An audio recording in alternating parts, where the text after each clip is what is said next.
तो उसका प्रमाण यही होगा कि उसमें अहंकार नहीं होगा। आप कहेंगे कौन प्रमाण है? हम लोग जिन गुरुजी का वैकुंठोत्सव मना रहे हैं, गुरुजी में कैसा वैदुष्य था और कैसी साधुता थी। महाराज जी, वर्तमान समय में 5 वर्ष के बालक में वैसी निर्मलता शायद कठिन है, पर उससे भी अधिक बालवत निर्मलता पूज्य गुरुजी में थी। ठाकुर जी ने तो खूब अनुभव किया ही है। आज पूरे संसार को ठाकुर जी जैसी दिव्य विभूति जो मिली है, पूरे संसार में सर्वत्र प्राचीन परंपरा से ग्रंथ का आदर करते हुए जो कथा कह रहे हैं, ये गुरु जी का अनुग्रह।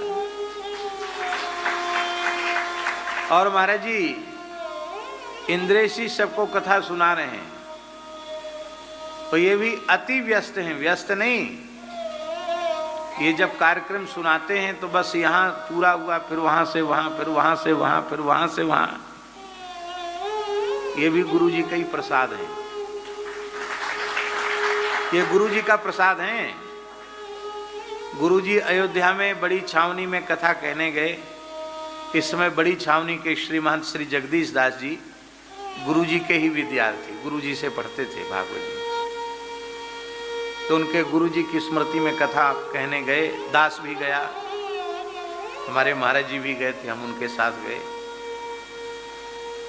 तो श्री जगदीश दास जी थोड़े विनोदी स्वभाव के हैं। उन्होंने कहा, गुरुजी, हमारे बाबा श्री रघुनाथ दास जी के विराजमान सनातन भगवान हैं, इनसे जो मांगो वो ये दे देते हैं, भंडार एकदम खुला हुआ है। तो गुरुजी ने ऐसा वस्त्र करके कहा, हमारे ठाकुर जी के एक लाला दे दो जो भागवत की कथा सुनावे।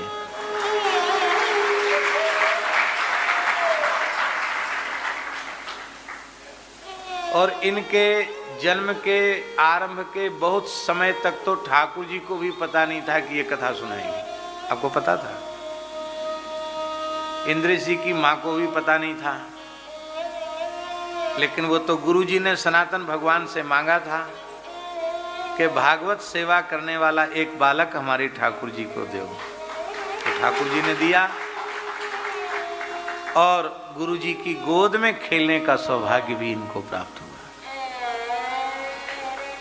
तो कहने का आशय यह है, ये प्रसाद से प्राप्त ज्ञान है, चाहे ठाकुर जी में हो या श्री इंद्रेश जी में हो। तो नवनिबसन नम्रता वस्त्र है। महाराज जी, ये वस्त्र इसीलिए शोभा वर्धन करता है कि जहां से जैसे मोड़ो वैसे मुड़ जाता है। ये कड़क हो, लक्कड़ जैसा हो, लोहे जैसा हो, तो शरीर की क्या दशा करेगा? चाहे पगड़ी बना लो, चाहे पटका बना लो, चाहे फाड़ के 4 अंगुल की लंगोटी बना लो, जैसा चाहो वैसा उपयोग कर लो। ये नम्र है, इसलिए लज्जा की रक्षा करता है, इसलिए शोभा का वर्धन करता है, इसलिए शीत की और आतप की दोनों की निवृत्ति करता है, क्योंकि ये नम्र है। नवनिबसन। अब भक्ति महारानी की साड़ी अर्पित हो गई,